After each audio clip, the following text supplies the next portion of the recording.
That beautiful dock upgrade you finished last weekend might actually be causing thousands of dollars in hidden structural damage right now.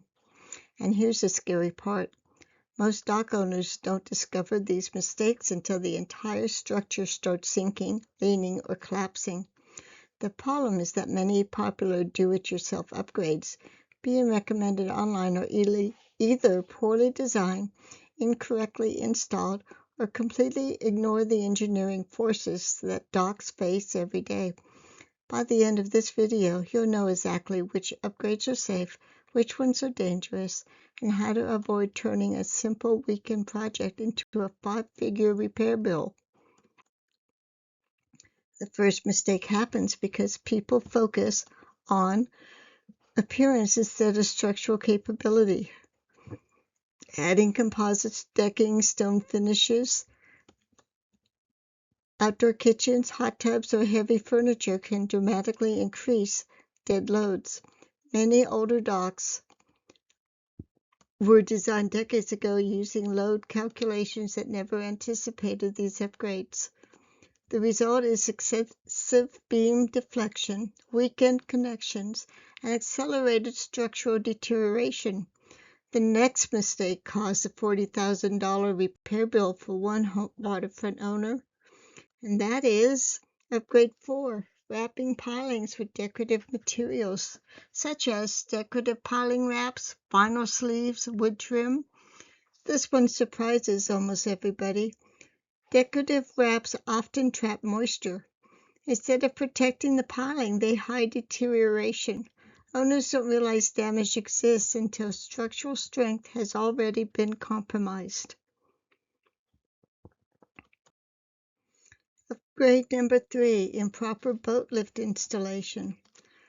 Boat lifts are one of the most valuable upgrades you can make, but also one of the most dangerous when installed incorrectly. When lift loads aren't engineered correctly, forces become concentrated into areas that were never designed to carry them.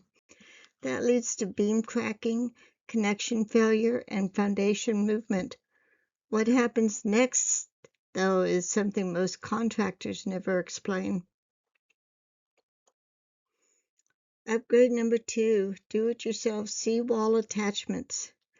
Many waterfront owners think connecting the dock directly to the seawall makes everything stronger. In reality, improperly attached structures can transfer wave forces directly into areas that experience repeated stress cycles. Over time, this can create cracking, settlement, and expensive repairs. And upgrade number 1, extending the dock without engineering. This is by far the most expensive mistake. When you extend a dock, every foot added increases leverage forces throughout the structure. What looks like a simple extension can completely change how loads move through beams, pilings, and connectors. Without proper engineering analysis, failure becomes a matter of when, not if. If your dock has one of these upgrades, don't panic. Many structural issues can be corrected before major failure occurs. The key is understanding that docks aren't just outdoor decks. They're engineered structures exposed to some of the harshest environmental conditions possible. A simple inspection today could save you tens of thousands in future repairs. And if you found this video helpful, please like, subscribe, and leave a comment. If you would like a copy of the blog from this video, message PJ with the title of 5 DIY dock upgrades, or you can write the whole thing, 5 DIY dock upgrades that can destroy your dock structure. And you will receive a copy of the blog for this video and also a copy of the dock checklist that we have available.